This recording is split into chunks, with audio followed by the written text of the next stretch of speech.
Good morning. How was my introduction? I've been rushing this morning. I go back and forth to Delaware, finished my last event last night in Delaware at 10 o'clock, came back this morning. Worked out before I got on the train. And I was rushing in here to get a cup of coffee, use the restroom, and find all of you. It reminded me, I was privileged to be governor from 93 to 2001. They even let me be chairman for a while at the NGA. And I remember being at the Marriott for one of our meetings, and we had a break, and I was trying to preside. Everything was going, all kinds of speakers, and Colin Powell was in, and all these other people, and trying to make everything work. And I had just a quick break, and I just needed to go to use the restroom. And I said to, there's all kinds of state troopers there for all the governors. And I rushed out of the room where we're having our big meeting, and I said to one of the state troopers, I don't know what state, I said, where's the restroom? And he pointed down the hall. It's down there on the left. I rushed down the hall on the left and went into the restroom, and I walked in, it seemed different. I noticed it had no urinals. It had all these stalls, and the doors went right down to the floor. And I said, well, this is new. And I was glad to be there and whistling and everything. Finally washed my hands, and I was very quiet in there, And I walked out, and as I opened the door to walk out, I said, women. And I thought to myself as I rushed into the men's room here, I said, boy, if that had happened in this environment in which we live today, I'd be a front page news story, and I'd be on every major, I would be a household word in just a very short while. Well, how are you doing? I hope you're doing well. Welcome to our nation's capital. And thank you for your leadership, John. Thank you for all that you do. People ask me what I do. I tell them I'm a servant. When I travel around the country, I say, I'm a servant. I'm a retired Navy captain. And I say I'm a servant. And they say, what do you do? And I serve the people of Delaware. And then really the people of 49 other states too. It's a joy to do it. I love what I do. I parked my vehicle, our office in Wilmington is right down by the train station. Parked my car and about a 2-block walk to the train station, and walking to the train station, halfway there, and a woman jumps out of her car.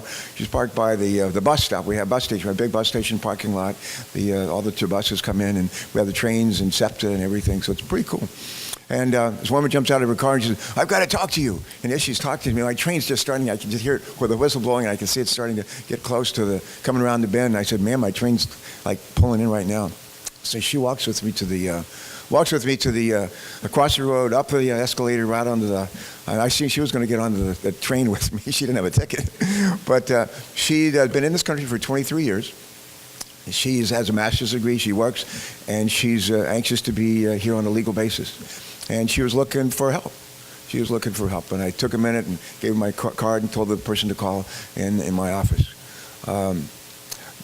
What I try to do is help people. And all my life, help people. And I think you think about what you do, that's what you do too. And we help people in different ways. I think one of the best ways you can help somebody is make sure they have a job. One of the best ways you can help somebody is make sure they have a job. Those 8 years I was privileged to be governor of our state, we had 8 years of balanced budgets. 7 out of those 8 years we cut taxes, always balanced the budget.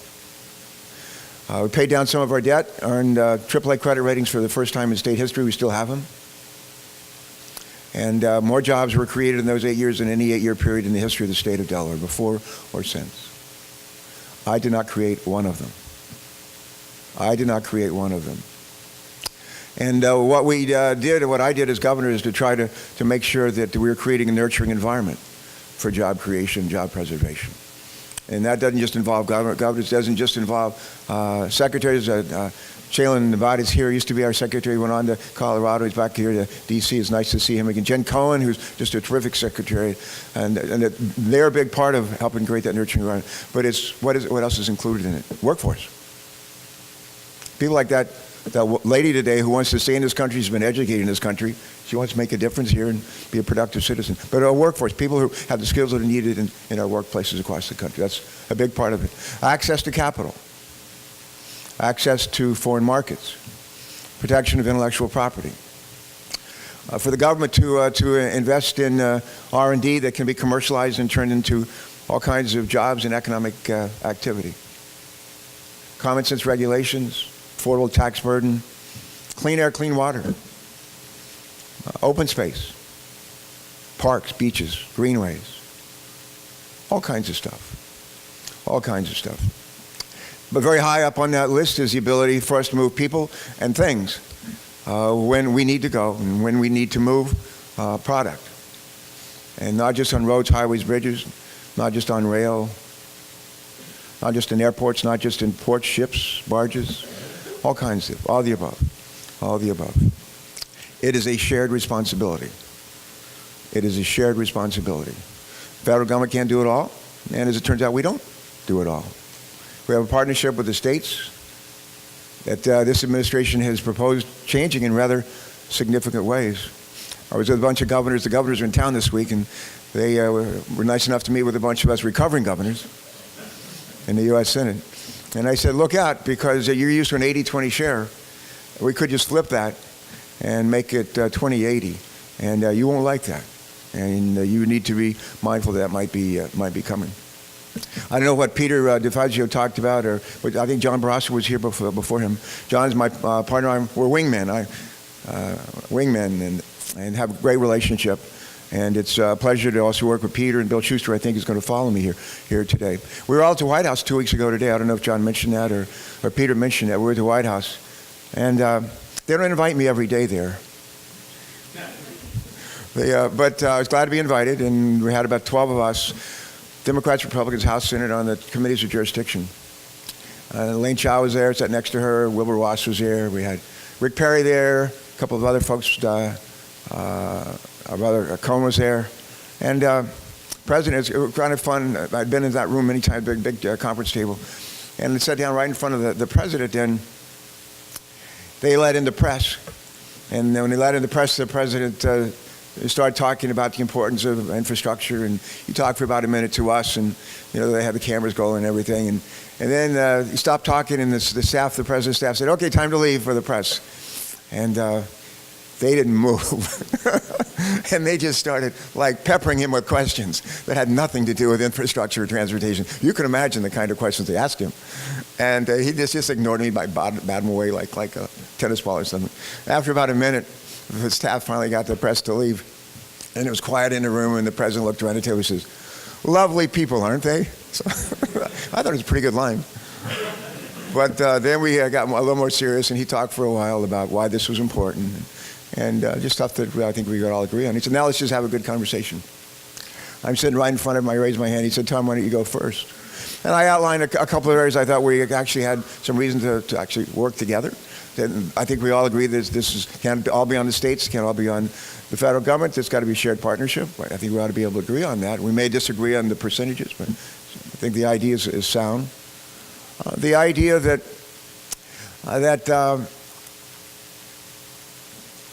there's been some streamlining. We've done environmental streamlining. We've done streamlining on the permitting side.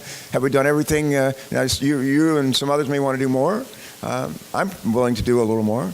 But I have some questions to ask. And one of those questions is, I think it was in the 2015 legislation that we passed. I just jotted these down. It said, why? 3 whys. Why is there no executive director for the Federal Permitting Improvement Council after 3 years now?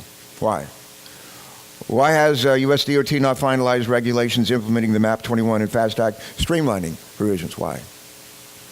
Why has the administration proposed to cut the budgets for the permitting process?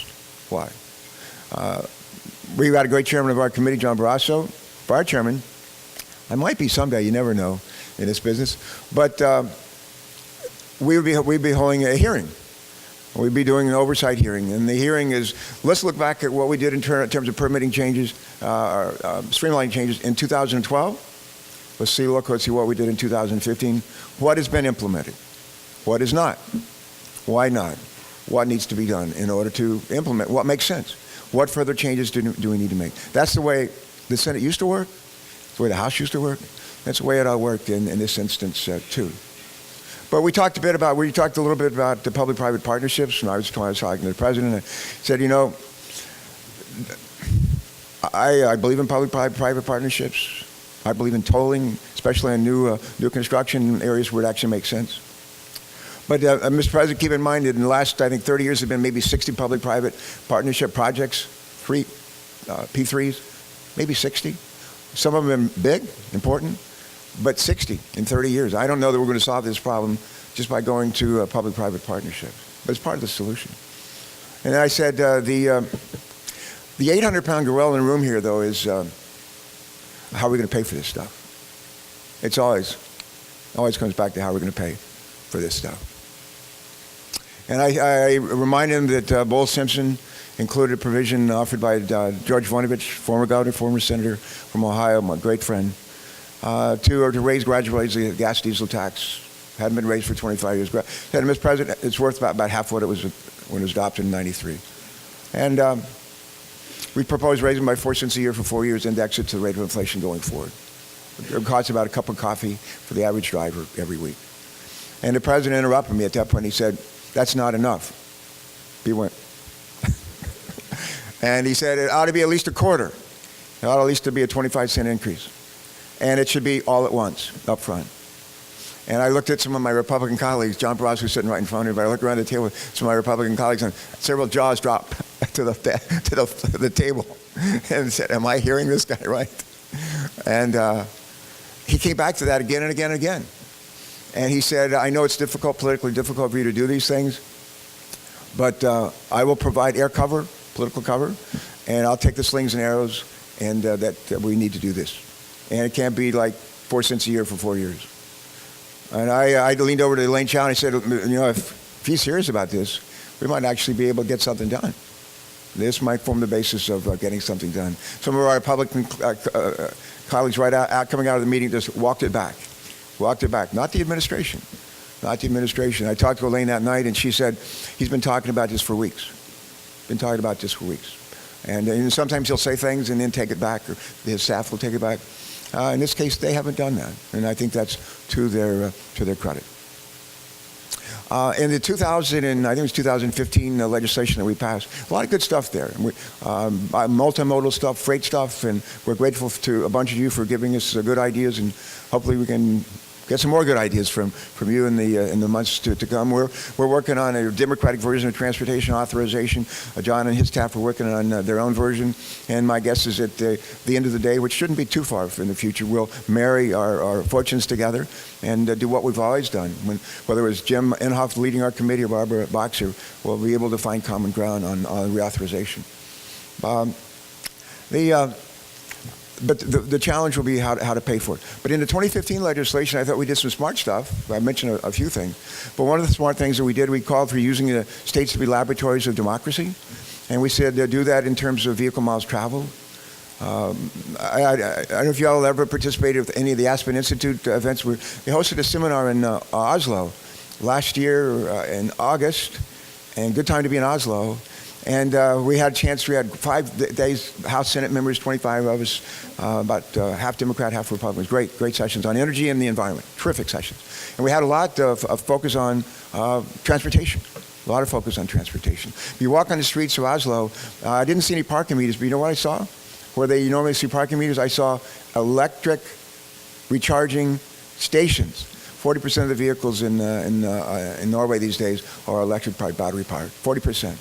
And we're not going to see 40% in this country anytime soon, but we're going to see a continued increase. Ford, there's a partnership between Honda and Chevrolet.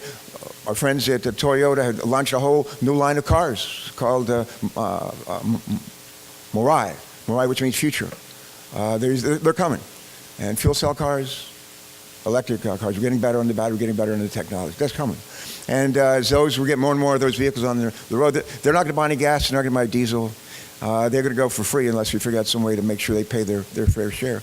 And the 2015 legislation anticipates that and says, let's have 7 states be laboratories of democracy and help us test vehicle miles traveled. Find out what works, what doesn't work, and then maybe expand the pilot. And Rebecca Higgins, who's sitting over here, talked to me the other day, a member of our key member of my staff. And she said maybe the next step would be like a national pilot. And then we'll try it for real. I think there's a whole lot of merit in that. And when I message on this these days, and I'll say this in close, when I message on how to pay for things, I mentioned I think ultimately we need to go to it's whoever uses our roads, highways, bridges should pay for them. And if it's individuals, if it's business, we should pay for them. That's the way it's been forever, and it should continue to be. But as we kind of morph and transition to a sort of more of a vehicle miles traveled approach, we still need money. We still need money. And whether it's 4 cents a year for 4 years or something like the president's proposed, I think it's probably hard to swallow 25 cents all at once, but who knows? I don't make predictions anymore, especially about the future. That's Yogi Berra. We need to make some progress. Lastly, I say John Cornyn, good friend. I don't know if we have anybody here from Texas, but I like him a lot. He's a Republican leader in Senate, deputy leader in the Senate, as you know. And John was rumored to have said to the press that we may not have time to get to transportation or infrastructure this year. And I said to some reporters who asked me my reaction to that, I said, given the need that we have in this country, the hole that we're in, the holes that are in our roads and our bridges and so forth, if we can't come to a consensus this year, shame on us. Shame on us. Shame on the White House. Shame on all of us, Democrats, Republicans in the House and Senate. We can do better than this. Hold our feet to the fire. Hold our feet to the fire. When you go visit your U.S. representatives, your congressmen, congresswomen, folks like John Ross and myself in the Senate, hold our feet to the fire. Speak truth to power. Don't be timid. Don't be shy. Tell us to do our job. You are doing your jobs. Help make sure we do ours. God bless you. Thank you.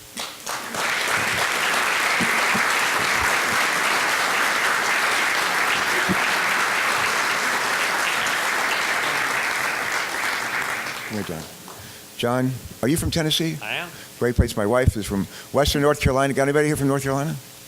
Oh, yeah. My wife's from Boone, and we have a farm just between Boone and the Tennessee line. And I just want to say we love to go to North Carolina. We love to go to Tennessee, but we also are really proud to live in Delaware. For those of you who might someday be looking for a place to go for summer vacation, I just want you to know that Delaware has more 5-star beaches than any other state. We have no sales tax. We have the nation's newest national park that celebrates the founding of our nation and Delaware's ratification of the Constitution, which enabled us to become the first state. December 7th, 1787. For one whole week, Delaware was the entire United States of America. And all right. The DuPonts. There you go. Come and help us celebrate. God bless you. Thank you. Thank you for working with Carper for a couple of years ago. He's a great friend of mine. Love Carper. He's a good man. Thank you.